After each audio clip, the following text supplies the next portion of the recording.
Well, good morning, afternoon, or evening, depending on where you're joining us from today. Welcome to this live webcast of IMD in collaboration with Asia Society Switzerland on the question of whether China is indeed a capitalist country or not. My name is Nico Luchsinger, and I'm the co-executive director of Asia Society Switzerland, coming to you live today from Zurich. Asia Society is a global nonprofit dedicated to increasing understanding of Asia and Asian issues, and we have 14 offices around the world, with Switzerland being the only one in Europe. And like with everybody else, our program, and of course also IMD's program, is currently taking place mostly online. So I would encourage you, if you're enjoying today's conversation, to check out the other programs that both the IMD and Asia Society have online. There's a lot to choose from and a lot to watch if you are so inclined. So today's program is an Oxford-style debate, and the motion is China is a capitalist country, period. We have one speaker arguing in favor of the motion, and we have one speaker arguing against. You, the audience, are asked to vote where you stand before and after the debate, and whichever side gains more supporters through the discussion will win the debate. So it's possible to win the debate even if only a minority agrees with the viewpoint, as long as that minority gets bigger throughout the debate. You will also have the opportunity to participate in the discussion by submitting questions during the Q&A block in the middle. Now, before we start, to submit a question, you can use the Q&A tool, which is located at the bottom of your screen. It should be right about here. So you can click on that and you can type in a question. Please be aware that your questions are visible to everybody. So you can also go and see questions that other people have asked, and you can upvote them. And this will help me decide which questions to ask first. So if you see a question on there that you particularly like, please give it a thumbs up, and I will know that this is a question you really want to have answered. So before we start the debate, as I mentioned, it is time for you to vote. You will see a poll on your screen that is asking you whether you agree or disagree with the motion that China is a capitalist country. And you can also state that you don't know. So if you're unsure, I would ask you to please do that. While you're voting, maybe a few words on why we're even having this debate. So why should we even care if China is a capitalist country? Isn't that just an academic debate with no real consequences? Well, first, China is, of course, already hugely important, not just to the world economy, but just to the world in general. And it will become even more so in the future. How China thinks and how China acts, the norms that guide it and the examples that it sets are going to be hugely consequential for all of us. So it does matter whether China is a capitalist country or not. We will not settle this issue today. Of course, this is an ongoing debate. And the reality, of course, is not as simple as a yes or a no. But we hope that by discussing this today and by taking sort of the extreme ends of these of the two positions, this can serve as a hopefully fun and entertaining way to share some of the expertise that IMD has to offer. Thank you very much for voting. I will close the poll in just a few seconds. So if you haven't voted yet, please do so in the next 5 or so seconds. And now it's time to introduce to you our two panelists of today, who are both professors at IMD and who will debate each other today. And I hope that we can see them on screen now.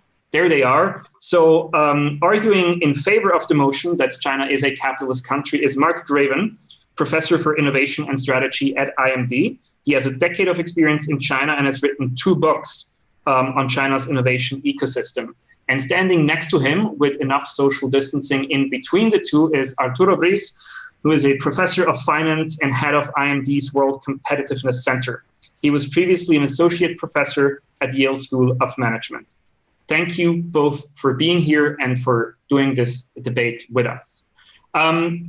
So the structure of this debate is that each participant has time for an opening statement, followed by a short rebuttal.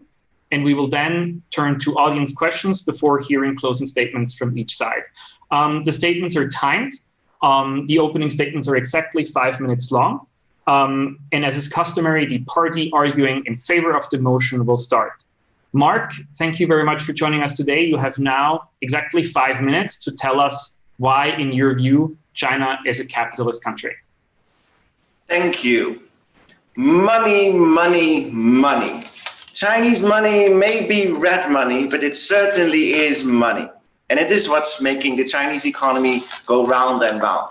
The pursuit of profit in a very competitive environment is what makes China a capitalist country.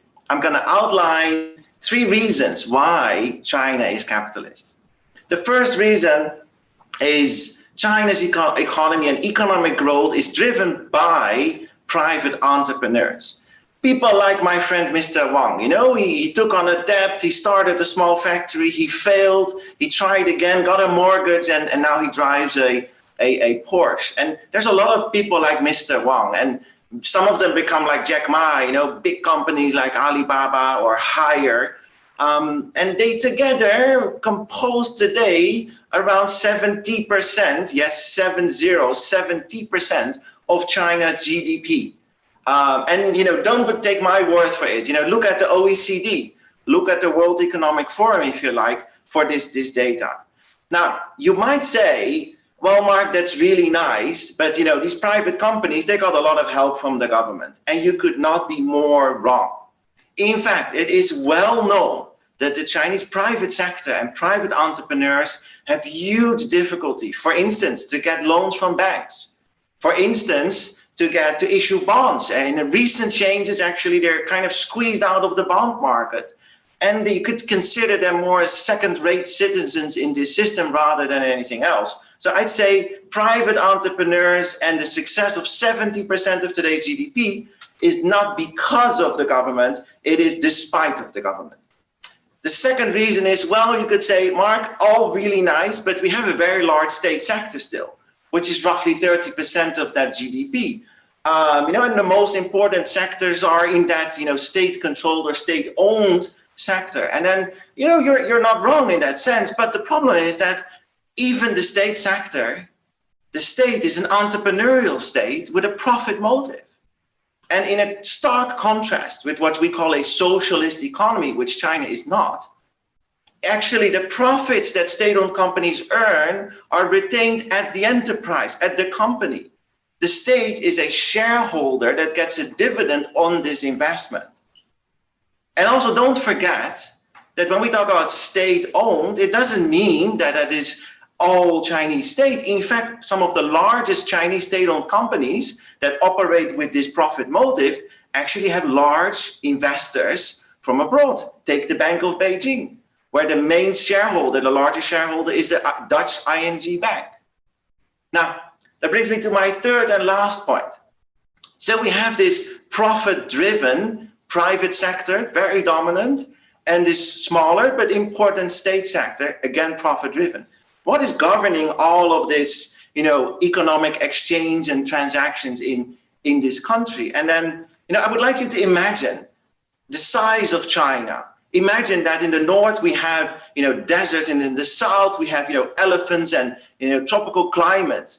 And the size of this country with 1.4 billion people, do you control that and plan that from one top? Of course not. The guiding principle for China's government to rule and govern the economy has been one of pragmatism. Best captured in what Deng Xiaoping, one of the leaders, earlier said, we don't really care what is the color of the cat as long as it can catch a mouse. And this pragmatism has led to 2 important consequences, which makes competition a crucial component of the Chinese system. And consequence number 1 is that the pragmatism of the government has led to a deeply decentralized, highly powerful local governments that compete with each other for resources, for investments, for factories. So competition inside the system. Secondly, it also had led in the market to a lot of experimentation, trying out so much that today China's market is more dynamic, more competitive than any other market in the world, according to, for instance, the Global Entrepreneurship Monitor. So with that, yes, China is a capitalist country. They may wear a red hat, but capitalists they are. Thank you. Thank you very much, Mark, for this fantastic opening statement. And you were right on time. And so I'm just going to pass it along right to Arturo for his opening statements, 5 minutes on the clock, arguing against the motion of why China is a capitalist country. Please. Thank you, Nico, and thank you, Mark. Chinese capitalism is an oxymoron. Chinese capitalism is to capitalism what American football is to football, or what fat-free cheese is to cheese. Or what the Democratic People's Republic of North Korea is to democracy. Democracy is not an ingredient in capitalism, but China is not a capitalist society. And the reason is that its own constitution, already says that in the article number 1, the People's Republic of China is a socialist state under the People's Democratic Dictatorship led by the working class and based on the alliance of workers and peasants. So to me, when we talk about Chinese capitalism, I would call it rather a socialism with a stevia, because it's not a purely capitalist system. The capitalist system relies on 3 pillars. First is rule of law. Second is protection of private property. Third is maximization of profits. None of these criteria is present today in China. When we talk about rule of law, we usually refer to the dominance of law in the system, and that's not entirely the case. Rule of law refers to the ability of the law to protect me from the abuse of power coming from the government, and that obviously does not exist in China. When it comes to protection of private property, it is true that there is private property in China, but private property in China is a joke. People cannot own land. Banks are still state-owned and controlled. Capital at the core of capitalism is massively controlled by the government. And when it comes to maximization of profits, we will see today, and hopefully I will have time to explain in more detail, that the objective of corporations today, as dictated in the Constitution, is not to maximize profits, but to satisfy the needs of the state and the needs of the Chinese population, which is at odds with the current definition of capitalism. Typically in the West, we tend to associate capitalism with private property, and that's not entirely the case. It's not just about having private property. It's about the ability to use that private property for your own purposes. And when this fails, when the state is on top of everything that you can do about business, about entrepreneurship, then capitalism is going to break down. The state in China is behind absolutely everything. And I will give you some examples of that. The Shanghai Stock Exchange, which is the 4th largest stock exchange in the world, is owned by the Chinese government. Chinese capital is under the control of state-owned enterprises because the largest financial institutions dominate the financial landscape. Financial institutions in China, particularly banks, rank among the most capitalized institutions in the world. Why could that be? Well, because a Chinese bank does not operate as a normal capitalist bank. Why is that? Because the loss ratio, that is, losses in loans given to, for example, farmers, are protected by the government. It means that if the Agricultural Bank of China provides a loan to a farmer and the farmer defaults, then the government will cover that loss. It means that banks and then capital does not operate under the traditional rules. And that's why at the end, maximization of profit is not in the objective of companies and entrepreneurs, because control of the government lies behind everything that anybody can do. In particular, when it comes to properties, but also, for example, in terms of capital controls, in terms of foreign acquisitions, Alibaba itself cannot make any acquisition that they want in our free markets because the Chinese government would dictate the type of assets that they can own. Land, urban area, wild animals, infrastructure, the airspace, the radio waves are owned by the socialist Chinese state. So again, talking about China as a capitalist state is putting a label to capitalism that I think is not the right one. Capitalism is a system that has been developed in our Western societies for ages, for centuries, and it has taken us a long way to come back to a system that is perfect, or at least that is perfect to generate prosperity for people. We went through revolutions, we went through wars. Actually, capitalism came before democracy. And now we have built this system in which the success will depend on how we implement policies and regulation. China is not a capitalist country because it's not a successful country. And the success of capitalism is not Chinese success. The success of China comes from a softening the rules of socialism, and the only thing that Chinese success shows is the failure of socialism, not the success of capitalism. Thank you. Thank you very, very much, Arturo. I think we're already very deep into this debate with a lot of things to discuss. We're going to move to brief rebuttal statements from both sides. Before we do that, I just want to remind everybody dialing in that if you have questions for Mark or for Arturo or for both of them, please do submit them using the Q&A function at the bottom of your screen. There are a few questions that have already been submitted there. You can also upload them, and that will give us an indication of which questions you want to have answered. So we'll have about 20 minutes for audience questions right after rebuttals. And the more questions you submit, the better that Q&A will get. So with that, we have 3 minutes each for brief rebuttals. Again, starting with Mark arguing in favor of the motion. Now is your chance to explain us why Arturo is wrong. Yeah, so Arturo is making it really easy for me because, in effect, according to Arturo's understanding, basically any other country in the world will be pretty much socialist. I mean, when we talk about bailing out of banks, protecting national champions, this is something we do in the Netherlands. This is obviously something that happens in France. This happens in the United States. And if I take the example of Boeing as a really nice example, this is a state-owned company, but with maximized private profits. So bailing out as a unique feature is not really very convincing to me. When it comes to the success of capitalism, I would argue the opposite.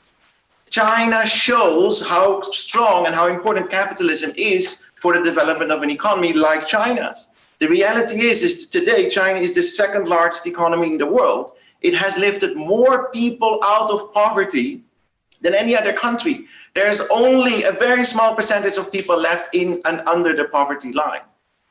China boasts most billionaires, unicorns, and all kinds of other indicators of success. So I would strongly disagree with that second point. And the last point, that the state is behind everything. I mean, seriously, are we really going to go there? The state is don't overestimate the Chinese state.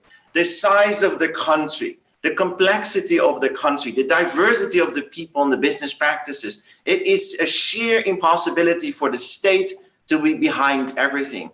And there's one important source of this misunderstanding and misconception, and that's the idea that the state in China is this kind of a monolithic, centralized organization, which it's not. It is a highly decentralized, de facto a federalist organized state where local governments have immense power in executing and implementing the law and the regulations, hence relating and creating all that competition between provinces in China being the core component of this economy, which is competition. This also goes to state-owned enterprises, because state-owned enterprises does not mean nationally owned state-owned enterprises. Because in China we have national state-owned enterprises, provincial and city. And the dividends of each of these investments goes to the respective levels. Which means, no, it is not a socialist type of economy where the profits of a state-owned enterprise flow as social dividends to the country and be redistributed. No, in fact, it stays with those companies and at the local level, especially emphasize the importance of the decentralized nature of China's economy at the local level. So is the state behind everything? Of course it is not. Is China a successful case of capitalism? I'd say it actually proves the whole point. And lastly, is the state one monolithic thing? No, it's not. Thank you. Thank you very much. And now the rebuttal 3 minutes from Arturo's side before we move into Q&A, please. But I don't know if we're forgetting something. China is a dictatorship. So I don't care much about the centralization of power if whomever can apply the death penalties in the provinces or in the central government. I don't think that it comes to democracy or not, though. I think that, first of all, the race of capital in capitalist societies would mean that they can reach power. Ask yourself the following question. Do you think that out of these billionaires that Mark mentions in China, would anybody raise to the power in the Politburo and size power, as it is possible, for example, in Switzerland or in the United States? And the answer is no. That actually marked the lack of primacy of capitalism in our society, in the Chinese society. Second, I will rebut the idea that China is a successful country. It's not a successful economy.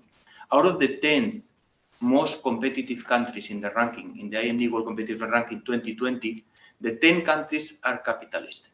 7 out of them are, by the way, democracies. And the ones who are not democracies are small states. China is a highly polluted country. Income inequality is at its highest levels. It lacks health infrastructure. It lacks education system in many of the eastern provinces. Go to the east and then you will see the difference between the east and the west. There is also a country in which, for example, when it comes to corruption values or the quality of the public sector is extremely weak. So what China has shown in the last years is a massive development of the economy by means of economic growth and GDP growth, but it doesn't mean that the prosperity of the country, which is at the end where a capitalist society would try to preserve. And my final argument is again having to do with the role of the state in the economy. The lack of private property or the existence of private property again does not guarantee a capitalist system. In China, as I said, most of the assets are still controlled by the state. Actually, not only the most strategic, but the most important to develop an economy, like, for example, land or natural resources.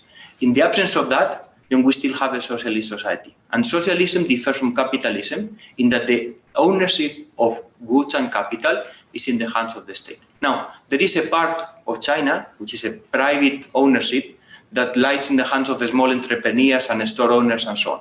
But remember, the capital that funds those organizations is still under massive, strong control of the Chinese central government and the state. And this is because financial institutions in China are still heavily regulated.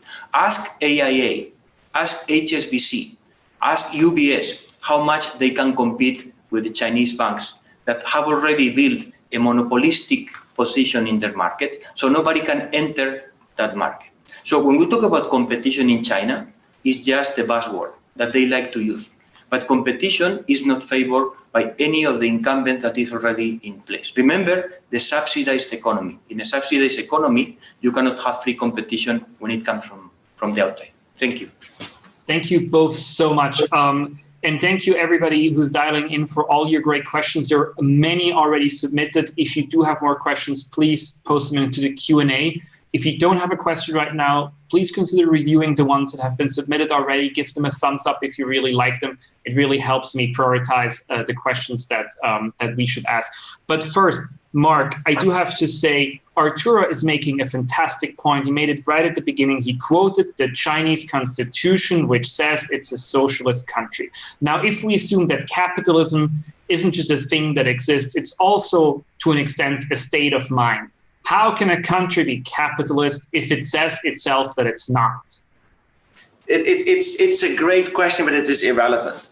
I mean, whoever listens today, whatever to what China says or anybody else says for that matter, it is impossible for the Chinese government to call themselves capitalist for very obvious historical reasons. However, this is what I call the red hat. The red hat on, what is in fact a real capitalist and capitalist-run country. I would go as far as, and I'm not alone here, look up the interesting work at Stanford and at MIT done on this topic, where in fact the legitimacy of today's government depends on economic growth, depends on the economic principles of capitalism, namely entrepreneurship with the pursuit of profit being central to the legitimacy of the government. All right, thank you so much. Arturo, maybe to confront you with an argument that Mark made, which also convinced me a lot, is like, if we apply your definition of capitalism, then no country in the world is capitalist. So please, can you tell us what's the most capitalist country on the planet, and what are the 2 or 3 the defining differences between this country and China?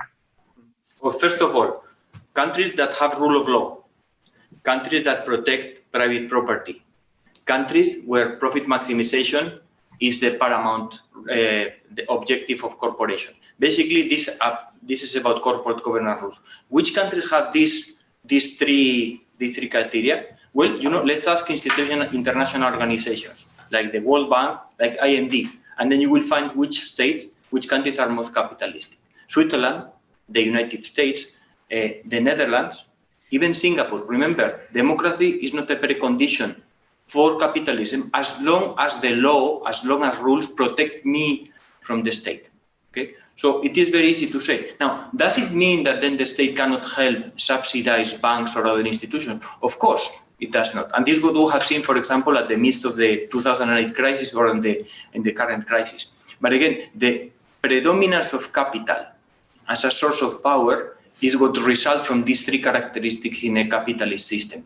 And in that sense, China does not present that. We may argue a lot about how well the country is doing and how many companies have been created, but at the end of the day, there is a switch that can be always played by the state, which is not present in other countries like the United States or Switzerland, where capital can fight the authority in a court of law, and the court of law can rule against the government.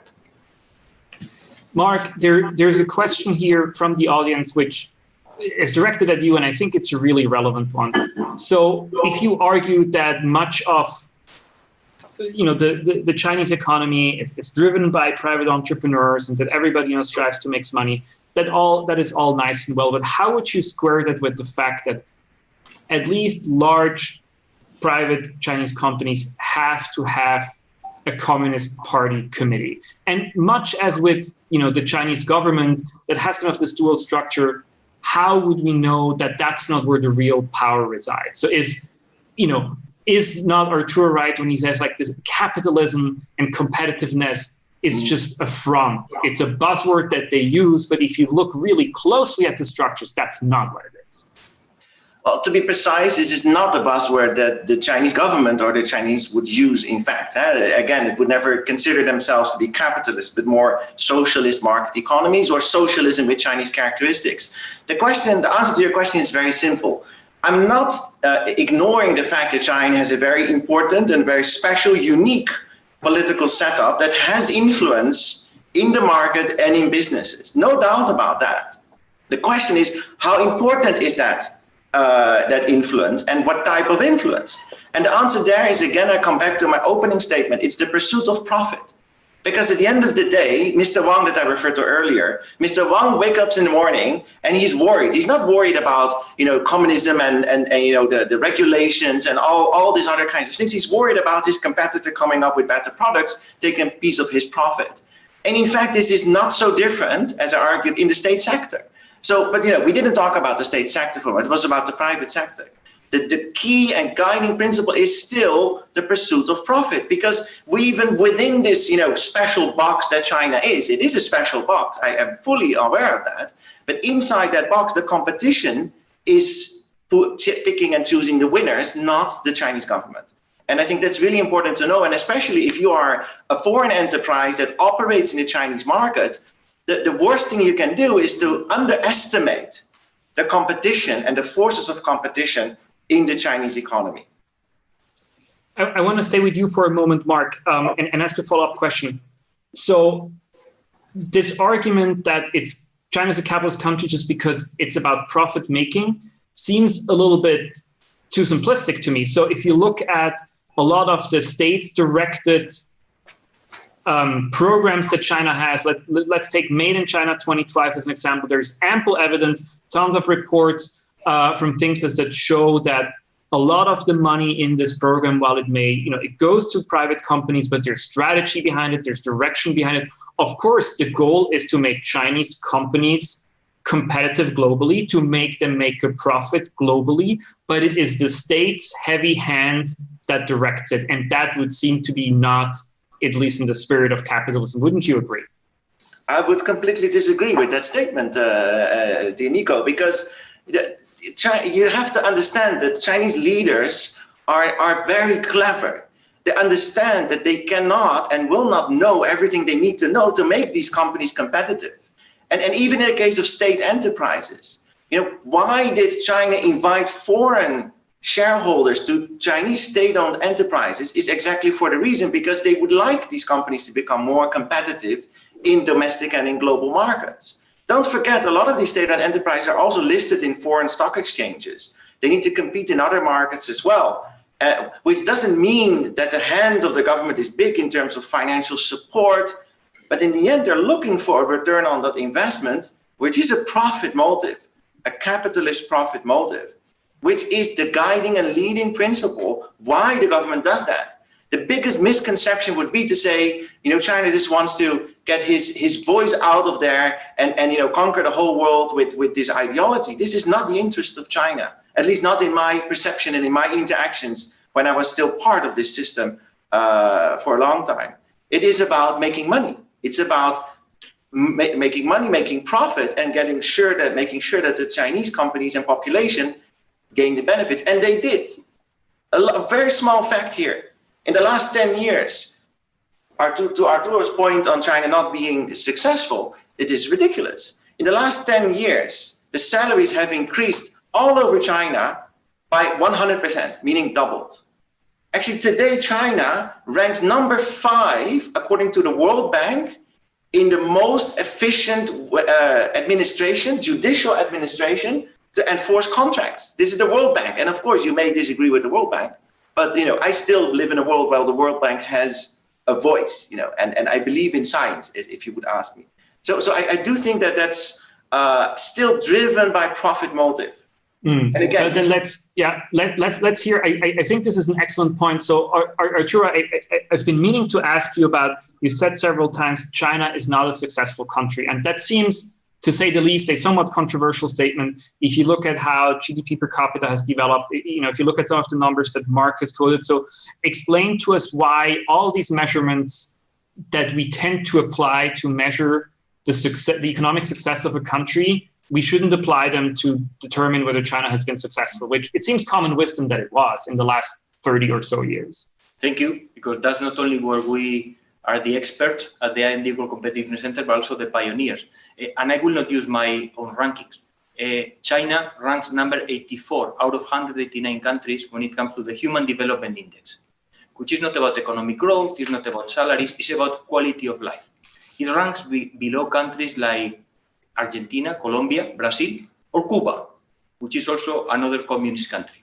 Okay, it basically means that in the last 20 years, China has made a lot of progress at improving productivity, but only because the country moved naturally from a farming society to an industrial and then to a services society. To what extent is the economic system to blame for that? It's very difficult to say, because this has been a natural trend everywhere, from Vietnam to South Korea and to Thailand. So, the success of the Chinese system is still to be proven.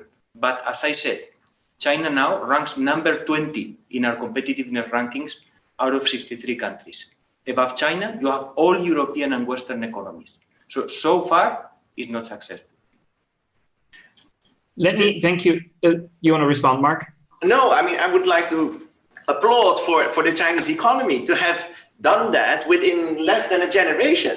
That is a reality we have to see. We have to see it in the broader historical context, that within, let's say, less than 40 years, China went from probably the bottom of the lists to now being part of the top 20. Cuba did it as well, and we're not going to claim that Cuba is a capitalist society. That may be a great follow-up debate that I would look forward to. If there's anybody at IMD that wants to take the point of view that Cuba is a capitalist country, that would be great. Let me change tack here briefly, because it's a question that I tried to address in the introduction, but I do think it's worth also looking into a little bit. This is a question coming from the audience, which is, how is the question we're debating today relevant for us in Europe? So will sort of have better understanding. I'd love to hear both your takes. Maybe Arturo first. Yes. Why is it relevant, let's say, for an international company headquartered in Europe with some business in China, some business elsewhere in the planet?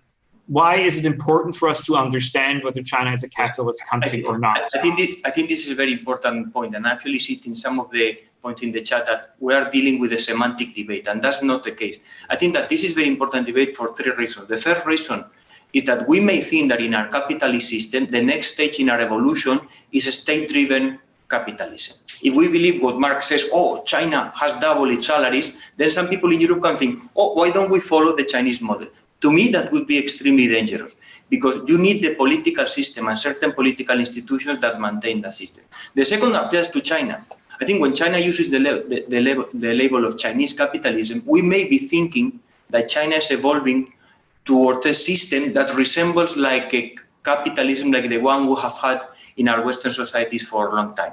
And I think that this is not possible. That is, this is the end of the Chinese capitalist system as we know it. There is no possible evolution unless the political institutions change. And I don't see this happening in the foreseeable future. And finally, and even more important, this may be also important when we look at labels, because there are some countries, let's say in Africa or in Latin America, that they can think, oh, you know, you have Western capitalism and Chinese capitalism. Let's choose between either one. And I'm saying now labels become very important because Chinese capitalism is socialism with stevia. And that's what the system tells you. And that's what how the system is designed. So that's why it's not, I don't think it's an innocuous debate. It's to me very important. Mm-hmm. Mark, this may maybe be a point where the both of you agree, but still, why do you think we should care about this debate? Yeah, no, I certainly agree actually with my colleague here, because we would not want to enforce any system on any other country. So the reason why China is what it is today has a lot of path dependency in historical developments. And this leads me to a thought that comes actually from Max Weber, who talks about the divergent capitalisms in plural, where there's many different models in which an economy can grow and companies can become successful and populations thrive. China, in my perspective, is providing yet another type of capitalism. And it's important for us to know because it's not the same as, let's say, coordinated capitalism in Germany or liberal capitalism in the United States. Exactly because it's different, we need to figure out, so what are all the different components of that economic way of organizing? And by figuring that out, for countries, this is important because then we know whom are we dealing with. But the same for companies, and especially companies that operate in China that need the Chinese market, because otherwise they will go bankrupt. Think about companies in food, retail, car manufacturers. They need the Chinese market to survive globally. It's important for them to know exactly who is driving the car. What is the purpose of this driver? What are the goals, objectives? And do we understand the role of the government and business together in that? And I think that's important for companies that go to China or operate in China. At the same time, we see the trend where Chinese companies go global. And then it's very important for us to know what is behind them. Whom are we dealing with in the Netherlands or in Europe? And then it's often not what it seems. And for me, this is one very important lesson about China is really nothing is what it seems. It can call itself socialist, but it is driven by capitalist motives. It may have all kinds of other ways of expressing in politics their opinions, but and this is what we do at IMD, we work with Chinese companies, we work with multinationals, we can actually see what, at the ground level, what is happening. And I think it's really, really crucial. It's really crucial. Let's stick maybe with the Chinese companies for a minute. Mark, there's a great question from the audience that I do want to put to you. So several Chinese companies, and most notably Huawei, have gotten into trouble, and quite a lot of trouble recently because they have started to become increasingly banned from certain Western markets with the implied or sometimes explicit argument that they are not an independent profit-seeking, profit-maximizing company, but indeed that they are just also a prolonged arm of the Chinese government. Would you say that is this wrong? Is the UK government, Australian government, the US government wrong in their suspicion towards Huawei because Huawei is indeed just your average capitalist country, or is there something to that, and wouldn't that at least partially refute your point? So I think it's a great point. And I actually just today I published an opinion on Huawei, which I'm happy to share with the participants on the whole development and their approach. So I do think it's necessary to do due diligence on companies when they go to other countries, and and especially when it comes to component infrastructure that are really crucial for the security of an economy. So I don't think it's necessarily strange to investigate a company like Huawei. And in all honesty, if we go back a little bit in history, Huawei has a very unique ownership structure, which is fairly hybrid, which actually a lot of companies in China share. And this is just to add a small layer of complexity in fact, Chinese companies, especially the ones that grow up in the 80s and the 90s, often tend to be a mixed form of collective ownership, government ownership, and private ownership. And that makes it difficult to understand, well, who are we now eventually dealing with? So to understand a company like Huawei and others a bit more, to know more about the company, I think is not necessarily bad. And I think that some of the worries are valid. I mean, and it is valid to have worries about companies that play such an important role in the economy. And so I would agree it's important to investigate. I have not enough information on actually assessing whether or not Huawei is a threat. It depends on all kinds of conditions, and to be honest, it also depends a little bit on domestic politics, what the outcome of that discussion is.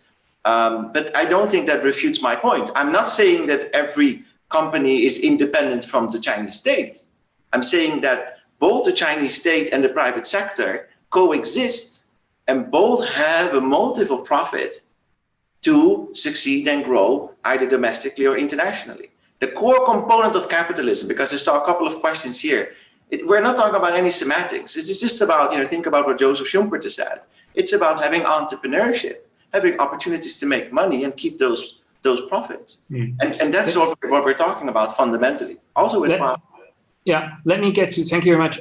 There's an interesting, it's not a question so much as a statement in the Q&A, but I think it's very interesting and I wanted to ask Arturo about it. So here's a participant and he says that, is it possible to say that China as a whole is a capitalist nation in relation to the outside world and as a player in the international community? So China as sort of a monolithic actor internationally behaves, as any other capitalist country would on the international market, but then China as a domestic market is not and is heavily state-directed. So would you grant, even though you're arguing against the motion, would you grant China at least a bit more capitalism internationally than domestically, or do you think that distinction does not matter? Mm-hmm. Let me first disagree partly with Mark in what he just said about capitalism and using Schumpeter's word to say that capitalism is about entrepreneurship. That used to be in the old days.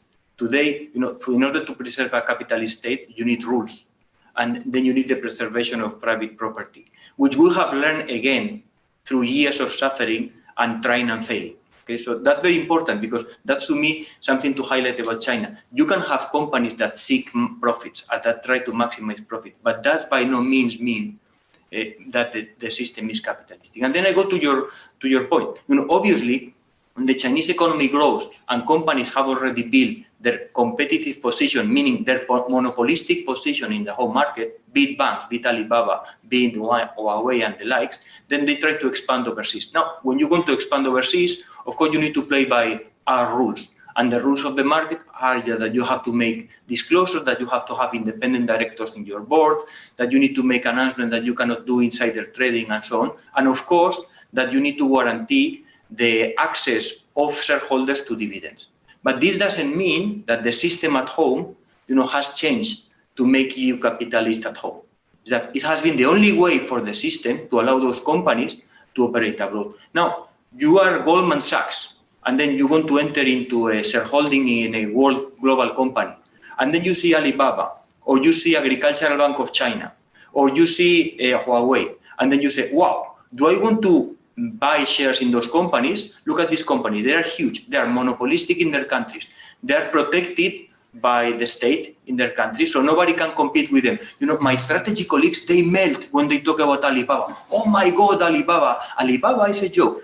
How can you be a good competitor against Alibaba when Alibaba has built a position in its home market with the state dominance and the state as the major customer? Of course, when Amazon tries to enter China, then it's completely wiped out. But not because Alibaba's strategy is good. It's because the ecosystem where Alibaba operates in China is not the same as the system where Alibaba is operating abroad. And this duality has not been a choice by the state. It has been the only alternative in order to compete in foreign markets, to comply with our system. By the way, the same happens when we need to go there. Because when we need to go there, we don't have access to the stock market, we have capital controls, we cannot own Chinese companies.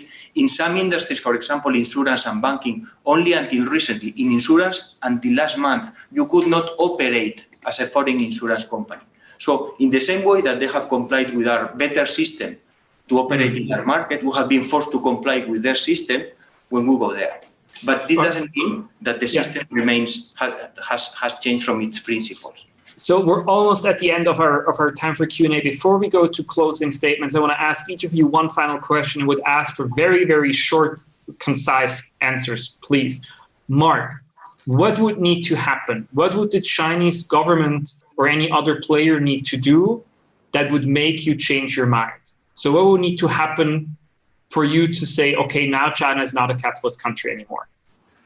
That's a very interesting question. So it's very simple. It's the reverse of what I've been arguing. If indeed there is no way for private individuals to build companies, to take the risk, to earn the profit, keep the profit and reinvest, if that goes away, in other words, if the opportunities in the market, entrepreneurial opportunities are no longer there, or they're no longer protected by the rule of law, which by the way is now number 5 in the world, on protection of enforcing of contracts, then we end up in a socialist, I would say we end up in a bureaucracy. Yeah.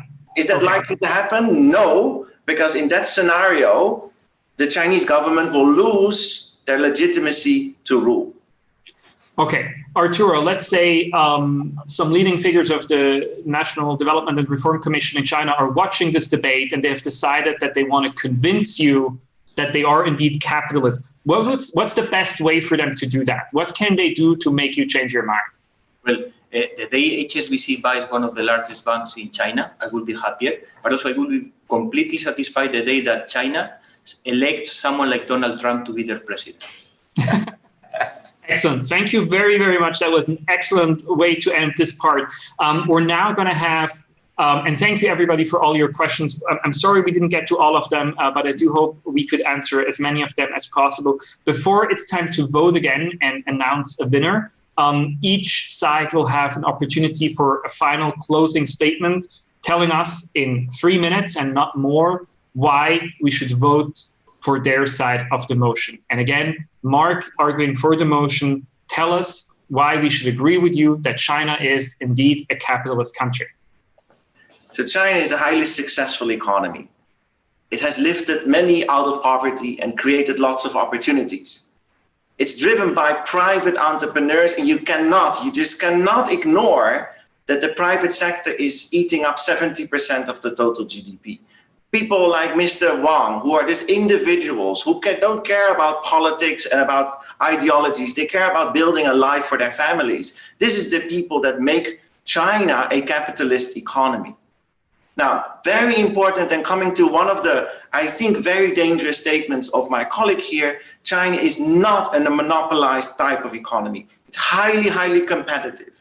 And the nature of competition in China is so deeply ingrained that it is the biggest mistake that we see over and over again by foreign companies entering China, underestimating, thinking that they deal with one monopolized player and they're done. No, in fact, even Alibaba is not a monopoly. And if you understand a little bit about how China's ecosystems function, there's at least 5 competitors. And today Alibaba is challenged by a company that only started 5 years ago called Pinduoduo and the other one called ByteDance. So there is huge dynamics. And that brings me to my second point connected to competition. Huge dynamics in this country, lots of competition. And this was what makes it, in my understanding, a variety of capitalism, which is absolutely different from the capitalism that we have in the Netherlands or in Switzerland or in Germany. Absolutely. But it is a form of capitalism that is perhaps, wearing a red hat, but nevertheless is a capitalist economy. So with that, I would like to thank you for the opportunity to share my one side on this debate. Thank you very much. And with time to spare, so Arturo, now for your final closing statements, why should people agree with you that China is indeed not a capitalist country? I'm really scared when Mark says, it's a different type of capitalism, but it's capitalism. I had the same discussion. You're too young, but we had the same discussions here 20 years ago with the word democracy. No, it's Chinese democracy. It's another type of democracy. Let's put it clear. Competition in China does not exist. I'm still trying to find the competition authority in China and how they pass on rules and how they behave and how they block deals or how they preserve competition by finding monopolies. I have not seen any fine being charged against any of the banks in China for their monopolistic powers in their market. I think that labels are important, and I think the label that China has chosen is just a facade. And it's a facade because, remember, the Chinese system, the pure socialism, was failing. And was failing for the same reasons that the previous system had failed, the feudal system in China. Let me bring one of my favorite authors and one of my favorite quotes, Persbach, in The Good Earth. It's one of the books that marked my infancy. And I remember reading this book, that is written about the Chinese family, Wan Lu, and his ordeal to become rich right before the Chinese Revolution. And there's a quote in the book that says, when the rich are too rich and the poor are too poor, there are ways. Basically meaning and pointing out to the Chinese Revolution that was upcoming. Exactly the same was happening in China in the 80s. And that's why China opened it up. And China relabeled itself and called it, Chinese capitalism, which again is pure socialism with some stevia on it, that allowed companies to be created, some private property, but the system and the foundations of the system still remain, so that actually, it can be completely switched off. To a point, Mark brought this here, but let me also, I printed it out so you can see it much bigger. This is the Chinese currency.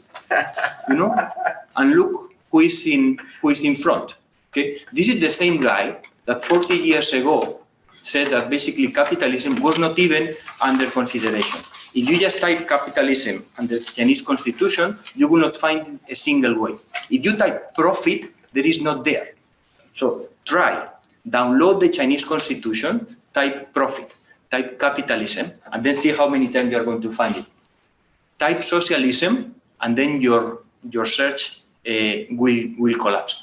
So at the end of the day, I think that this is not a semantic debate. It's extremely important because we may think that the system works. And I try to show you that the system does not work, that the Chinese system has not made China a successful country yet. Will this happen over time? Probably. But as I said, in order for that to happen, you will need not only profound political reforms, but also profound economic reform. So thank you. Thank you. Wow.